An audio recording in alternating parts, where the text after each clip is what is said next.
Okay, so in this video, we're going to talk about crying.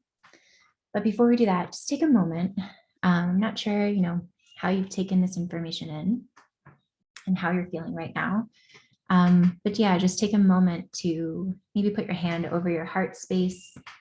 Um, Close your eyes if that feels safe and comfortable, or if you're in a position where you can. And just take a couple of deep breaths in your nose and out your mouth.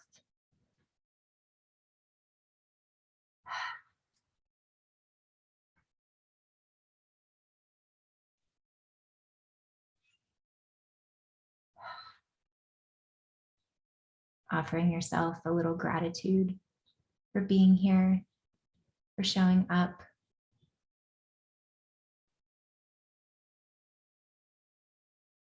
for tuning into your heart, for allowing yourself to fall apart.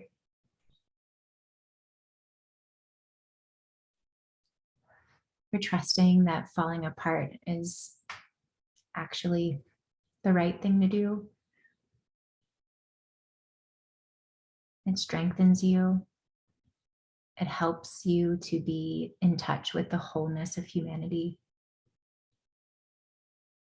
It brings you into connection with yourself.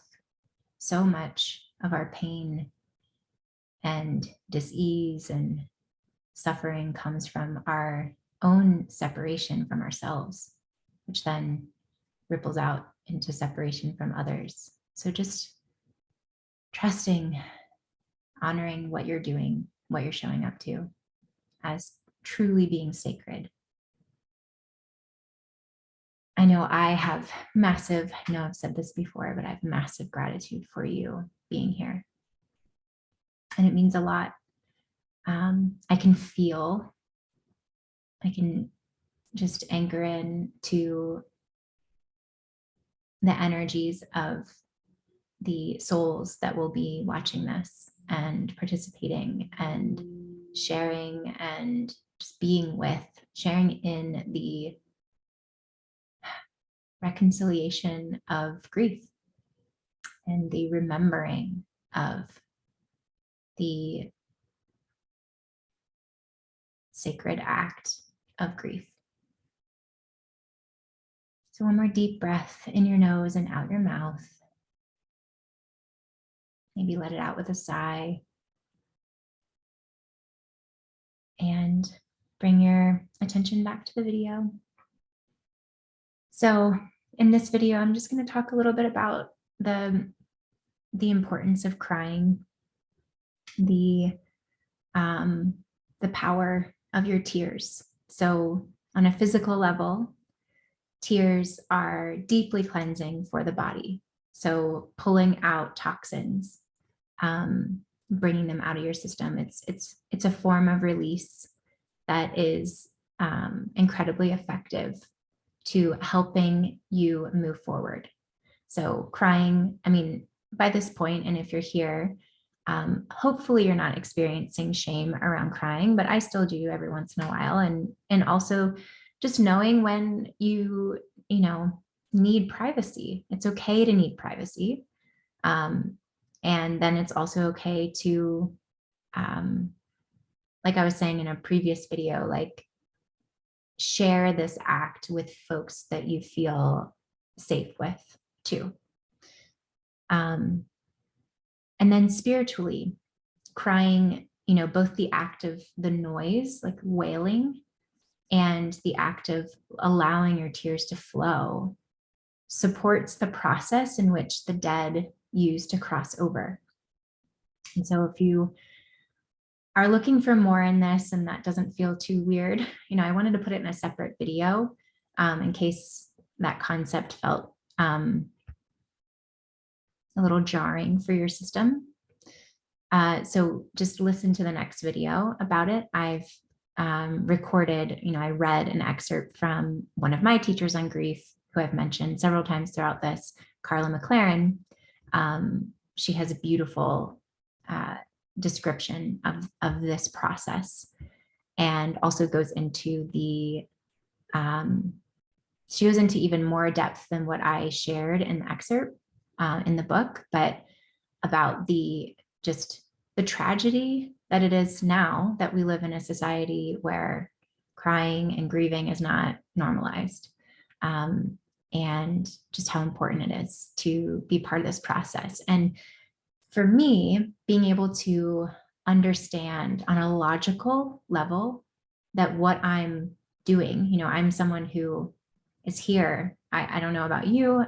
Likely, if you're here, this is how you want to live too. But I really believe in living life on purpose and with purpose. And when I can tie something that I'm going through to something meaningful and something that is important and impactful and useful, something that heals the world, it makes that process, that initiation, that experience have energy behind. I can get my energy behind it differently. It can feel more accessible to me. I can feel more free to express in the way that I need to express. I can feel more free to use my voice when I know I need to use my voice. It's not all for nothing. It truly is. It's healing me and it's healing the world. And it's supporting those who I miss, those who are no longer here. It's supporting my lost dreams, the dreams I had that never happened. It's supporting the inner child who didn't have the childhood that she wanted to have. It's a really beautiful thing. And not only that, energetically, it allows you to move forward. It allows you to integrate your experience so that we're not stuck in the past. We're not stuck. Carla McLaren talks about the idea that when we don't properly grieve, we're not really well, sometimes we don't do it because we don't really want to let them go, right? We don't want to let the dreams go. We don't want to let the people go. I know for me, really grieving made it real. It makes it real, that they're really gone. And that's hard. So, however, doing that honors them and allows your soul, your spirit to move forward in a way that is more whole. And now I get to operate, I was led to things after working through a lot of grief in ways that were supportive for me. And many of them I shared with you. But a big thing I did also was working with my healer. But then I was led to other ways that I had never been open to. I'm a pretty open person, but just ways, things that had never occurred to me to even engage with, like mediumship and connecting with him on the other side and connecting with the dead. And, that I always just either had no interest in, or it kind of freaked me out, or I thought it was kind of crazy. And it's really offered me like a much more full perspective and experience. Like I truly, truly, truly can access a deep well of love and appreciation for this person that hurt me so badly and that, is no longer here. And I wouldn't have been able to access that before. And that's part of the beauty of grief. I mean, I now, you will know this, you may already know this, but now, allowing your heart to break and be broken wide open, allows you to experience a greater range of emotion. You have a larger bandwidth and an adaptability, an inner resourcefulness to take care of yourself, which then leads to empowerment and self-trust. And, a lot of people on social media and a lot of coaches and, people who are in the self-development space talk about, it's one thing to see the idea of like letting your heart break open and crack open and read those words. And it's another thing to really experience it and to be able to quantify it in your own reality. It sounds like a nice idea. But to really go through this process, it changes you. And I think it our individual processes of grief and healing ripple out to the rest of the world. We give other people permission to show up to their own healing and their own grief. And that's a huge gift. It's a gift to me, it's a gift to you, and it's a gift to everyone that gets to be impacted by it. And I could go on about this forever. So I'm not going to, but this technically concludes the 5 pieces of this offering. And I hope it was supportive for you.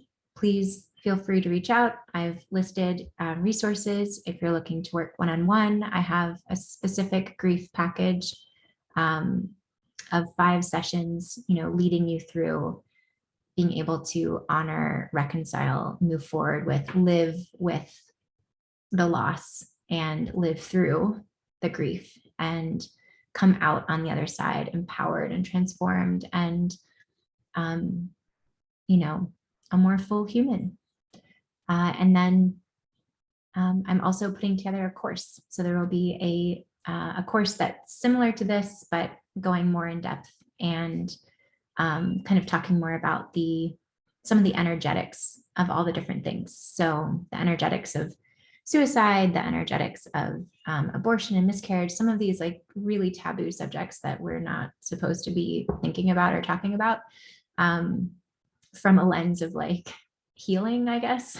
I'm going to cover in there, but then also, reunion grief that comes up when you finally get what you wanted and, you're wondering why you're not feeling good about it, or, other parts of grief. While this was more to offer you tools right now, and not so much of the intellectual stuff, but tools right now to process and move through. So, okay, I'm sending you so much love and gratitude again, and wishing you well on your journey.